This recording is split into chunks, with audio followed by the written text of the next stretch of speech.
कलाहांडी जिला नल्ला ब्लॉक अंतर्गत भानपुर ग्राम पंचायत कार्यालय ठारे प्रधानमंत्री आवास योजना ग्रामीण गृह मंजूर निमंते हिताधिकारी चिन्हट संबंधी हिताधिकारी मानकु नहीं तालीम शिविर करा जायतिला। एथिरे तालीमदाता भावे उपस्थित थिले पंचायत निर्वाही अधिकारी रजिस्मिता दास, एडीओ झांसी प्रधान, सरपंच अंतराम माझी और अनेक हिताधिकारी तालीम शिविर में जोग देइथिले। ब्लॉक कर्मचारी ग्रामर अनेक साही को गस्त करी गृहहीन एवं कच्चा घरे रहुथिबा समस्त परिवार को सर्वे रे अंतर्भुक्त करिवे।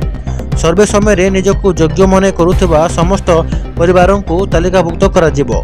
जांच समय अयोग्य परिवार को बाद दे केवल योग्य परिवार को तालिकाभुक्त कराजिबो। क्षेत्र कर्मचारी सर्वे समय परिवार समस्त सदस्यंकर बयस, वृत्ति, शिक्षागत योग्यता, आधार नंबर, जॉब कार्ड नंबर, रोजगार इत्यादि संक्रांत तथ्य पूरण करेंगे।